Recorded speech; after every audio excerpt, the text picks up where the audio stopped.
Welcome to Perspective and Practice. I'm your host, Rachel Sadoff, and today we have with us CEO of Arlington Strategies, Jennifer. How are you, Jennifer?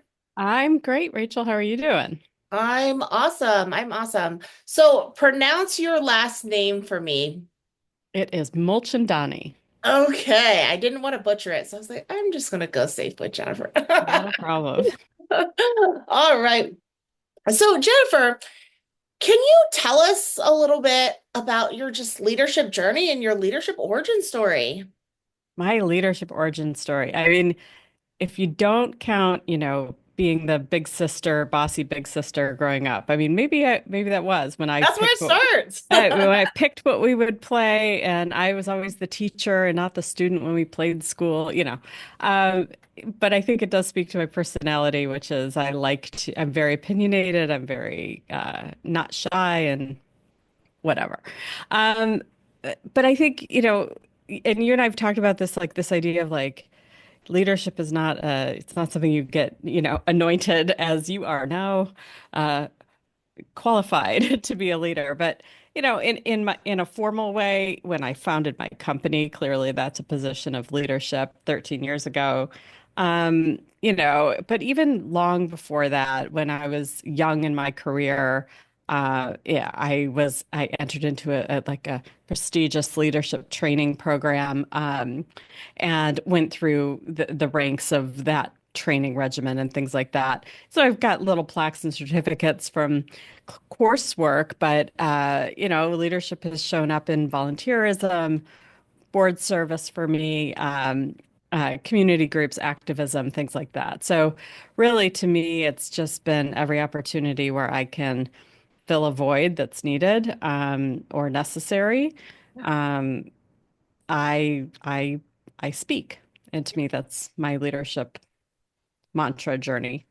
Yeah, I feel like people are oftentimes I see people like a part of these leadership programs and like going after these certificates and like kind of with the mindset of if I complete leadership, whatever my city is, or whatever it is. Like I know there's like a leadership DC and a leadership Arlington and a leadership, Alexandra, all of these different leadership programs. I feel like people are always like chasing after like once I get this certificate, somehow I will now be a leader.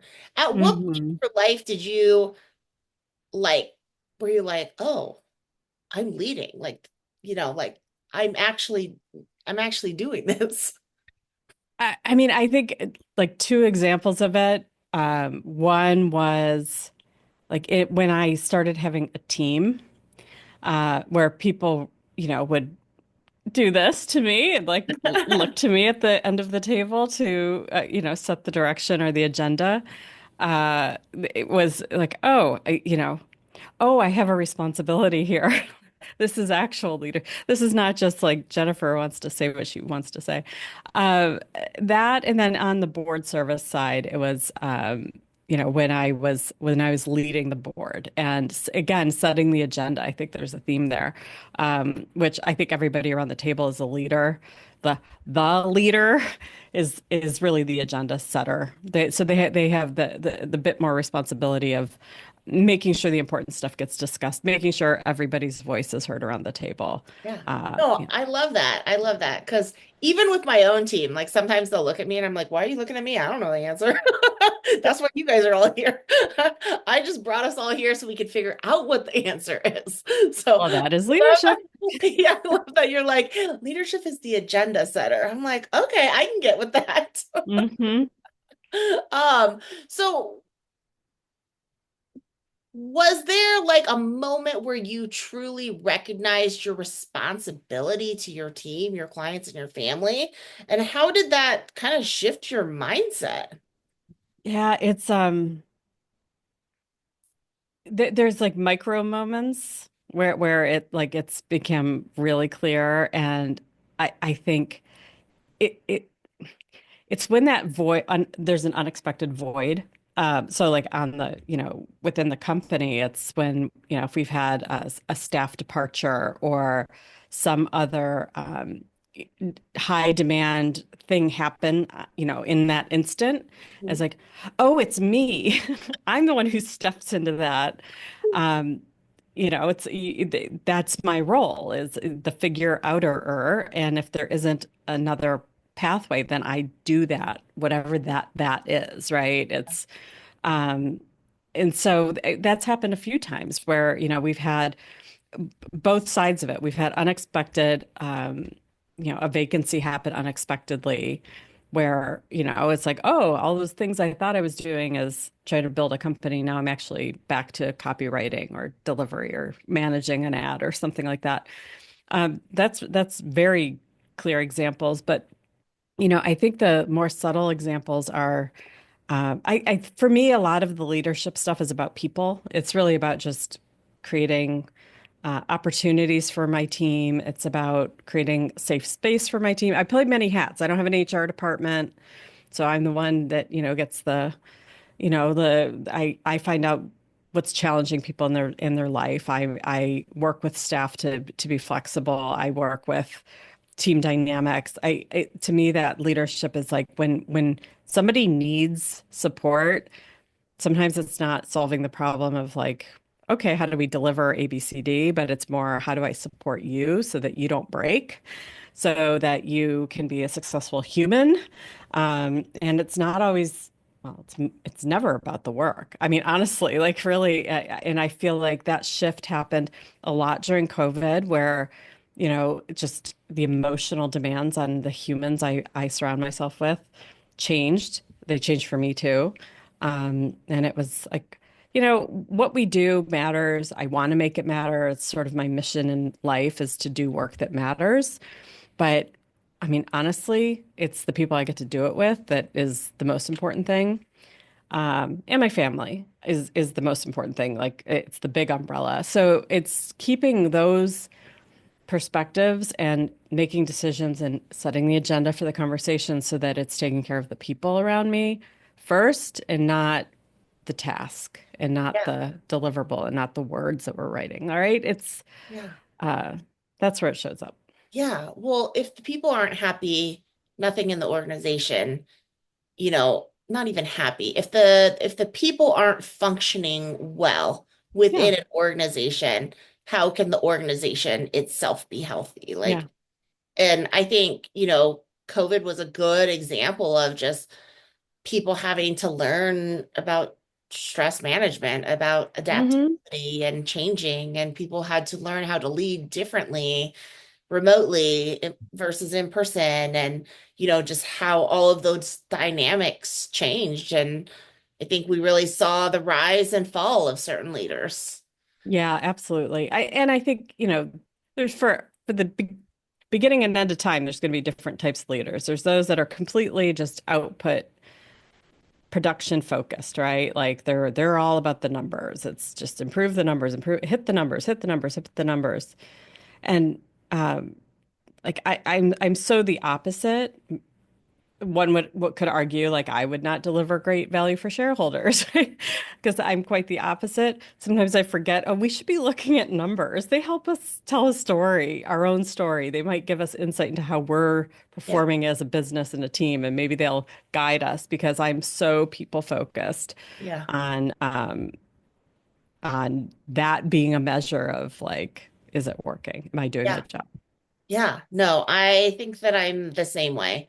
Very people oriented, very people focused. Like, how are you guys doing? What can I do to help so that we can um, Hmm. keep going? And I think sometimes as a leader, you need to recognize almost even before your team members recognize when they're not doing well. Hmm. Oh yeah. And then, like, sometimes you need to make pivots or actions when you can see that your team members aren't actually doing well, whether they are ready to admit to themselves or others Hmm. that they're not doing well. Right. Oh yeah. Um, And yeah. Yeah, especially, just in the beginning of the year with everything, change of administration and everything. Like a lot of people, even still today with the uncertainties, are just we're less at crisis mode, I think, as we were maybe January and February where people were just so uncertain. But, even in my own staff, um, had to, really do a lot of check-ins to see how people were doing. And that was my role as a leader, was to make sure that they were doing okay so they could do well for our clients. Right. And it's not like, oh, good, I checked that box. They're good. We can move on. Yeah. It's like a constant I mean, my small team, it's like people's spouses are employed by the federal governments. People's spouses are employed by government contractors. People's spouses are deployable. Like there's all kinds of real human important things that are like affecting them before they walk in the Yep. door every day, Yeah. right? And that doesn't change overnight. That's going to be with us for a long time through economic uncertainty, political uncertainty, all of it. It's real Yeah. stuff. Yeah. And definitely when you're lean and you're small business entrepreneur, leadership definitely takes a different face to it. Kind of like what you said earlier about, sometimes I have to go back and be in my business, you know, Hmm. instead of growing the business. And then other times I've spent too much time in my business and now I need to focus on growing the business. It's like this subtle, like give and take kind of thing. Well, you know how they say we don't know if we're in a recession, we know if we've had a recession. It's like it's only like the numbers are all in arrears. Like it's like oh shit, I spent all of last year delivering. I was not out building the business. I was not Yeah. out building the pipeline. It's always like, oh, I when I was in it, somehow I should have been more aware, but like when you're in it, you're doing it and Yeah. yeah, Yeah. it's Usually, like, yeah, your hair's on fire and stuff's happening. yeah. So, leadership comes with challenges of making tough decisions. Do you use any type of method on how you like to make decisions that are best for your leadership style and your teams? I when you and I had a pre-chat about this, I was like, there probably are like frameworks that they teach you in leadership school about like decision making version A versus so I don't know any of those, but I'll say what I have uh, grown to do more of that's working better is it's not it's not those snap decisions. Sometimes you do have to make a snap decision, like add A or B, go. Team has to deploy right now. Those are easy though. The big decisions that are weighty, that are have like that human element in them or really can affect your business. For me, it's giving myself the sort of that grace of space, that time, just intentionally saying I am not going to make this decision today. I'm going to get information. I'm going to think about it. I'm going to actually, what time block, whatever you call it. Like I don't actually put it on my calendar, but I give myself time to think about it. And then I also give myself then the space to like let it kind of marinate. Do I really like that idea that decision I made? And if I still feel good about it the next day, I can move forward and feel like I gave it the time. I think where it's just those big decisions, those weighty like, what if I get this wrong? It's like when we feel rushed, like, oh, you're up against the wall. Like, I better, do I hire person A or B? I better decide today because you're feeling pressure, you're panicked. Like, that's not when good decision making happens. Yeah. It's, we're coming at it from a position of weakness as opposed to intentionality. So I think just slowing down has been probably a theme over my entire career of a lot of years. Are Uh, you typically a person that makes impulsive decisions? Because that's me. I've had to learn how to slow down. And Yeah, I mean, I then, think I probably would normally have been accused of analysis paralysis, which is also not super helpful. Um, but to me, analysis paralysis is like creating, like putting on the table like 100 factors that actually don't really matter to making the decision. yeah. So for me, it's giving myself, not that I was making impulsive poor decisions, but I would make poorer decisions when I felt like I couldn't say, I'm going to make this tomorrow, or I'm going to decide by next week. It's always that this shows up. Here's where it shows up too. You meet with a potential client, and they say, well, when can I get that proposal? I'm ready to go. And you're like, tomorrow? And then you get off the call and you're like, no, I need 2 weeks to do this right. Like what am I doing? Why am I putting myself in such a position of like, because you're whatever. Like every that idea of like everything has to be fast, Yeah. it is sort of, that's like, I don't know, old school business acumen. And so slowing down, intentionally slowing down when I promise things, how long I'm spending on things, and that includes the decision making. And it's just, why do we feel like, oh, well, you got to make it today and move on, or else, time is money and business tick, tick, tick. I don't like that. And I think that's good things have come for me when I slow down, not go into analysis paralysis with spreadsheets, thinking about things that are irrelevant, but really just devoting intentional time. Yeah. Yeah. So you've in a past conversation, you mentioned struggling with systems, but you're getting better at empowering others to set them up for you. Hmm. So how do you balance structure with flexibility? Yeah, I mean, it's like that's the $1 million question. I think for growth and in business, you have to have the systems, you have to have some structure because otherwise, and I learned this in year one and a half, year two of my business, that I was like, well, this is as far as I can go because I'm maxed out, right? Like that's the tipping point and you hire people because you're like, oh, if all my hours in the week are going into this, this is all I can do. Um, so like you naturally see that you need people and with people necessitate systems. So I think learning to like trust the people in my business who have a skill set that's more aligned to sort of systems management and writing ops, and documenting what our process so that when the new person or the intern comes in, it's not like, well, let me think of the 1 million things I need to tell you about that. It's like it's all there. So other people I've known we've needed that for years and years and years, but I finally have the team who can actually bring that into existence. Yeah. But the reality is like I'm a disruptor by nature. I'm gonna walk in and I'm gonna be like, Emily, I need this. And Kayla, let's talk about this. And who can meet in 10 minutes? And I have this idea. And I know they roll their eyes and they're like, she did not schedule a meeting. There's no pre-reading on this. Where's the agenda and all the things that we've committed to? But that's the nature of us being a small business. And honestly, I think it's a value proposition.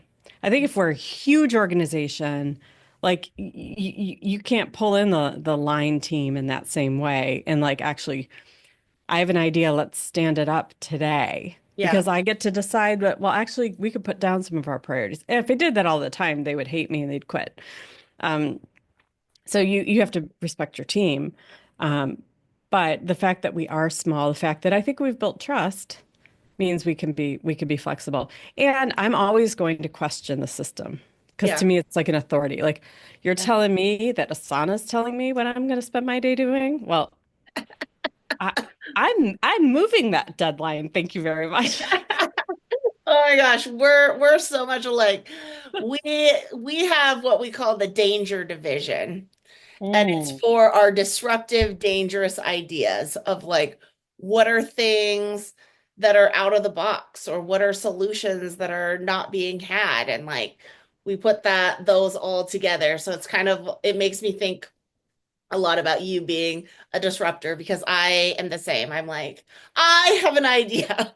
And then I want everybody to fall in line with my idea right away. And so sometimes it's really good that we have staff meetings that are on specific days and times. Yeah, And Rachel, you can have this portion of this meeting to talk about your idea that you have come up with as a solution for something. absolutely. And it's why having good colleagues who can say, Rachel, you told me last week that we had this really important thing that we're working on. You told me you wanted me to focus on nothing but this. Are you telling me I should stop doing this? So I have someone who says that to me. And and I'll be like, oh yeah. So like forces that sort of again, it's an in the moment decision, but it's an important like if I didn't have a team members, all of them, I hope feel this way, empowered to question me Absolutely. professionally, of course. Like we're all very polite to each other, but like to sort of feel empowered to say, but we're working on this other thing. Is that now less important? Yeah. Yeah. No, absolutely. Absolutely. And I think that's one of the reasons like our team works in sprints, uses kind of agile, uses the Kanban board, prioritizes things, but the sprints really keep us focused at least for a set period of time of these are the major priorities, Hmm. not steering from them until Hmm. they're complete. And then if we have other things, Yeah, yeah. coming back to them. So, but I love it. I love it. So you've spoken about not having like a single mentor, but learning from various people throughout your life. How Hmm. has that influenced your leadership philosophy? I mean, I think, you know,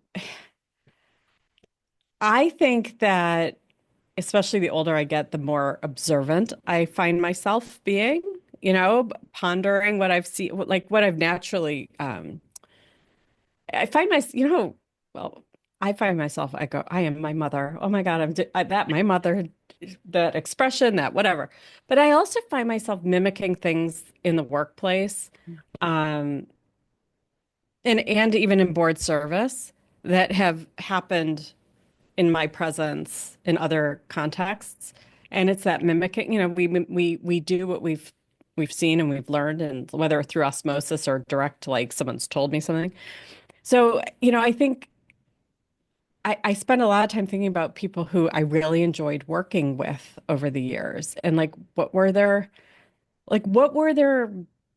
styles, and how do they manage a meeting, and how do they manage one-on-ones, Yeah. right? And um how'd they make me think, challenge me to like answer the question, so that I find myself sort of replicating words that I've heard from them Yeah.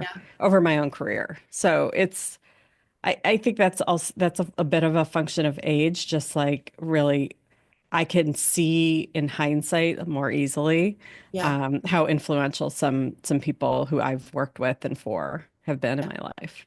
Yeah. Yeah. I find that people that, yeah, I want to mimic or find myself mimicking without even intentionality, Hmm. are some of the, and then I'm like, oh, such and such does this too. Oh. And then I'm like, hey, I copied you, just so you know. Yeah, yeah. Um, have become some of the greatest like influencing um mentors like in my life, Hmm. and have, just made a significant impact in my life. Yeah. I've been for over 10 years part of a very tight-knit little mastermind group. Yeah. And when we first were matched, and there was a fifth woman, and she's since sold her business and retired to Florida. Um, um, but when we were first matched, we worked with a business coach for like a very, sort of one of these formal like goal setting programs. Yeah. And when that concluded, at that point, I felt like I'd shared my soul with these people in this very respectful, confidential way. And I'm like, I can't lose these people. And we all felt the same way. Well, for over 10 years, we meet like clockwork for like a lunch and an accountability session. We share our goals.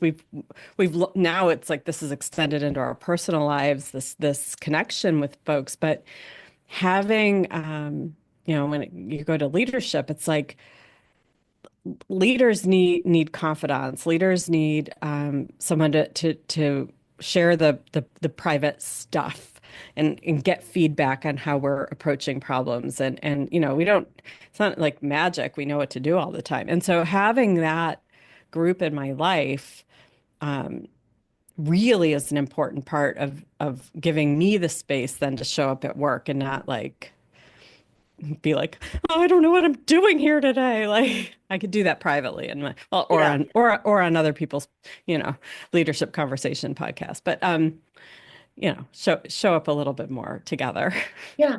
Yeah. No, and like I have those same moments too, where I was just telling my chief learning officer, I was like, I really need somebody in my life that's an entrepreneur that thinks as quickly as me and is as creative as me, that can really just kind of roll and jam with me. And so, like, I totally get that. and like somebody that understands the ups and downs too. Of Hmm. like, I always tell people, you don't understand payroll until it's coming out of your bank account. You do not understand it. Don't tell me you've processed payroll. Don't tell me you've done all these things until Yeah. payroll's coming out of your bank account. You don't understand certain things about entrepreneurship. Um, Yeah. I screwed up a payment a month ago for it was a $16 Arlington County, if you're listening. Your recycling fee, annual commercial recycling fee, $16, Rachel. It's not wrapped into our annual business license. It's not wrapped into our receipts tax. It's a separate bill from a separate department. Well, I actually wrote a note on the bill, paid by auto check, which means I went into my bank account and processed it. I clearly screwed it up because then I get the one that's in red ink saying you're late, the $50 charge on top. And I was like, it ruined my day. I'm like, $50 should not ruin my day. No business should be within $50 of like crisis, but and I wasn't. But emotionally, I was like, I can't believe I my $16 fee is now $65 or 66, whatever the math is. I was so mad at myself for so long. And like to me, that's just like was that crux of like these details that are stupid. It's just stupid. that's why I don't do any of those things. Like I have people on my team that their whole role is the details because I don't see the dot. I see the image that's going to be created from the dots, but Yeah. I do not see the dots. The $16 fee, the speeding ticket that I got, whatever. You Like, know, I'm big on surrounding yourself, filling in the skill sets that you are not, recognizing that. And I've done that. Like I have a bookkeeper and I have a CPA and but they're like amazing. doing like processing the payroll, paying the bills, the reason I have chosen to do that is because I can't carry a number in my head to save my life. And if I weren't doing this every month, I would probably never go and look at my books. And it forces me to have these financial reckonings with myself as the business leader. Like in a perfect world, if I grew, I would have a senior person be a CFO or something in-house, Yeah. someone whose like whole role was there, all the money stuff, all the pricing stuff. Because it is definitely a stretch for my brain to just naturally, you know, play with numbers. But for me, it's that exercise is an important accountability for myself to pay attention to the numbers. Yeah. And even once you do have a CFO, it's so important that you're still looking at them Right. at least once a month so that you know that your money is going where it's supposed to go and not somewhere else. Right. So let's talk a little bit about business advice. So, what advice would you give to business owners about leadership and growth? I mean, I think if you're going to build a team, if you're going to have anyone reporting to you, um, even if it's contractors, I think getting some skills around people management as fast as possible is really important. Some of them are the hard skills. How do you do payroll? How do you not screw it up? I've screwed it up. I've screwed up DC withholding taxes. It's a nightmare. Like these are things like you're going to need some hard skills around the people stuff, but then I think that understanding that it unless you are naturally a people leader, that is a very different part and very critical part of your growth. And knowing getting your head around that early, I think is really, really important. Yeah. Can you share a resource that has helped you or could help others? I mean, I love LinkedIn. Like for, if I'm going to do an interview, LinkedIn has a ton of articles and learning modules and things. So does Indeed. Like there's a lot, Indeed has a great blog, lots of great blogs on employer Yeah. stuff, right? Like even having how to have a performance conversation, how to have a professional development conversation, interview question tips. Like those are great resources. ChatGPT could be a great resource, like ask for questions or resources and or frameworks to have conversations.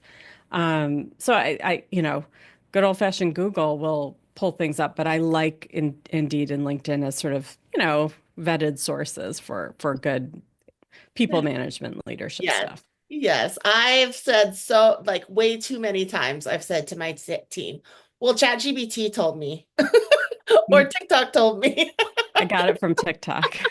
from TikTok. Hey, there's good content there, And and it's just people, like a starting block. It's it not the is. end all be all. So people watching this don't always go with what TikTok or ChatGPT says, but it's a starting block of like, I don't know where to go. So I'm going to start with like the most smart resource that I know. Oh yeah. There's actually like some HR leaders who do a TikTok. They're content creators. Like this is what they're doing, but they tackle tough management issues, but in fun, relatable ways. So no matter how you like to consume your learning, if you're a traditional read, go get the business books or you get the blog posts or you like watching social media, like there's good stuff in all these places, but Yes. just going and looking for it. I don't remember the name of them, but there's like a TikTok group that makes HR compliance things and like they do it in like dances and Mm. songs and it's just funny. Yeah. But I was like, really? But this is hilarious. Yeah. But I learned something. That's right. Maybe my phone is listening and it'll bring that back up for me. Oh, for sure. Yeah. So you've said it's going to take twice as long and cost twice as much. Can you expand on what that means for aspiring entrepreneurs? Yeah. I mean, I think when you write a business plan, you put in there, you might not even put like your best case scenario in terms of like growth of sales or like, customer numbers or whatever business you're in. You're gonna make some estimate. You're gonna say, well, I'm being really conservative about that because I want to be realistic. Month one, I'm only gonna have one customer, and then I'm only gonna have three in month two, and I'll have eight by month three. Whatever your model is, um, you're like this perfect case scenario, right? Or this is not you not knowing that month one you're going to spend 40 hours setting up your payroll. And month two, you're going to like undo all the things you did wrong in your QuickBooks because you didn't know you needed XYZ. Like there's just so many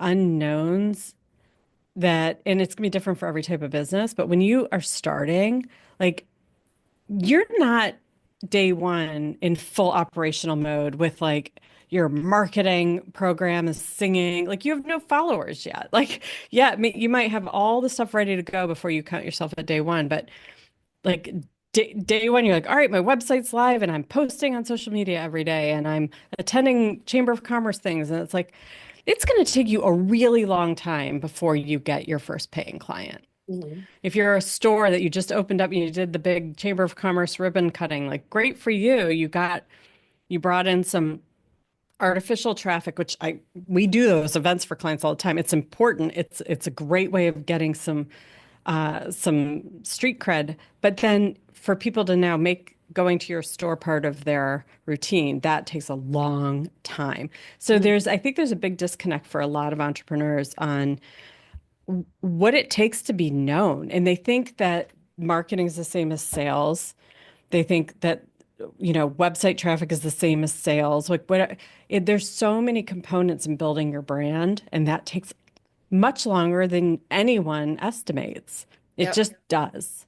Yeah. And so going into entrepreneurship cautiously, which for some people it means they keep their day job for a while, right? Because they want to be able to cover their expenses. For some people, it also means, you know, for me, it's like I like to have between 3 and 4 months of operating expenses. Some people need 6 months to feel comfortable. Some people are living on the edge with like, can we make payroll this month? That's a terrible place to be. But in the beginning, if you especially have high expenses, like you need to have much more runway than 3, 4 months. Much more runway, or you will be closed before you even got to open. And so, um, you know, there's books around this. Cash is king. You cannot.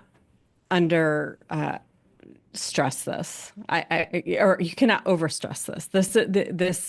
The timeline to be successful and the amount of resources it takes till you can get to profitability is just going to be that much more than you think. Yes. Yes. I've not, I mean, have you met entrepreneurs who are like, oh my God? I mean, I've met some people who are profitable in month one because they're working from home, they have zero expenses, they're their only resource, but there's no way they're replacing their prior salary with their new profitable business, right? They're making peanuts in comparison. Yeah. I haven't met anyone who's like they open their doors and like off the bat, they're just killing it. Yeah, I think well, I was just talking to one of my employees about this actually, and I think there's a lot of people that are out there with the fake it till you make it thing. Yeah, like they'll say, "Yeah, we're doing great," or "Yeah, we're whatever." And like even as a leader myself, I like question it and I was like, "Is it just me? Why does everybody else like come out these gates and they're like successful like month two?" I'm like, "Is it just Liars. They're a me?" bunch of Because liars. it took me a lot longer than 2 months. This is what my podcast is about. Yeah, It's like it's the getting real. So whether yeah, and I'm a total believer in you fake it till you make it because I think a few things. Entrepreneurs are irrationally optimistic. Like you have no business being as optimistic as these people who open restaurants, like I would like an ounce of that optimism, right? 80% plus of restaurants fail. yeah, It was small businesses, 50% fail, right? Or at least. yeah, So yeah, so we are irrationally optimistic to begin with. yeah. So there is this like, of course I'm doing great because I have my own business, and that in and of itself is I'm winning. But I do think that, and I see this more with women. Men will just sort of be like, "Arr, whatever." Um, there's this like if I admit that it's hard or I'm not doing as well or whatever, I won't be taken seriously or people think there's something wrong with my business or something wrong with me or I must not be a good leader if I'm like actually business is it's a struggle right now. I'm having trouble breaking through or I'm whatever it is. Um I don't know, about 2, 3 years ago, I was like, I am not showing up at one more networking event and faking it. Yeah. And I am as on like I will be like, you know what? I like the momentum has been fantastic. The year is off to a great start. I'm really struggling about A, B, or C right now. Yeah. Or fill in the blank because then, oh wow, I'm relatable. I'm being actually honest. Yes. Yes. No, I've had a couple people come to me and ask me, like, hey, will you talk to my friend about they want to open a business or whatnot? And I was like, they don't want to talk to me. And they're like, why? And I was like, because I'll tell them not to do it. Well, I have a friend and she's so this is probably already trademark copyrighted this title of this book. It's called Don't Fucking Do It. Yeah. Well, and somebody, I can't remember if it was you or somebody else that was like, if they're asking you that if they should open their business, they're not ready. Right. As entrepreneurs don't ask, they just do. I do, because you're going to have all these people going, why are you doing that? And you need to Yeah, be able to be like, because it's the best idea ever and I'm going to kill it. You have to be irrationally optimistic because it is going to be that hard. And it's, that's your book. It needs to be called Irrationally Optimistic. all right. Thank you. I'm going to write that in all my free time. Yeah, in all the free I'll do time it the tomorrow. entrepreneurs have. So, last question. How do you define success? Oof. It really, it to come, sometimes it depends on the day. I mean, seriously, like, um, at the highest level, I want to be able to, you know, be a contributing member of my family from a financial perspective. Um, there are times when I'm a failure on that. There have been times I've been very successful on that. And so I've had to really redefine it a lot more broadly than that, because in 13 years, the business has seen every kind of spike and dip that one can have. For me, it's I am not a workaholic. And contrary to popular belief, I don't think all entrepreneurs need to be. I think if I worked double, if I was an 80-hour a week worker, I would my business would be in a better financial position. Um, but for me, success is I have one of my three kids still left at home for another year. That's all I got. And I want to be home for dinner. If Yeah. he's home for dinner, I want to be home for dinner. And it's like that's a driving priority. I've I've also I think success is building a culture. I surround myself with people who really respect each other's lives. Yeah. Work is a part of it. And so for us, it's we define our one of our core working values here is flexibility, and we give each because work is part of our life. It is not. We do not define our lives by our jobs here. So to me, that is success. It's like we can do amazing things for our clients. We can grow as a business. We can make a great impact in the community. We give a lot of work away for free to causes that we care about. So we try to make as big of an impact as we can with our little footprint. And so all of those things are how I define success. But in it, so it's hard when people sort of force you to think about like, well, I need the singular message. I need a dashboard that's showing me am I successful or not. And I caution you, it's good to have I'm actually kind of a data nerd when it comes to marketing metrics and what's working and things. But if you put your that emotion of feeling successful or worthy into sort of singular numbers that don't have a story behind them, you might be way missing the mark. And Yeah. you might be actually I'm living a very fulfilling life. Yeah. Um, but if it was all being measured in an Excel spreadsheet, it would not it would be reflecting back at me a false narrative. Yeah. Yeah. Definitely. Thank you so much, Jennifer, for sharing your journey and your leadership insights. It's been a pleasure hearing about your experiences and the lessons you've learned along the way. And for our viewers, if you have enjoyed hearing Jennifer's insights today, don't miss other Break the Norm leadership interviews. And if your organization is interested in learning how Break the Norm leadership can help you develop your greatest asset, your people, click the link below. Thanks so much, Jennifer. Thanks for having me, Rachel. It's been a lot of fun.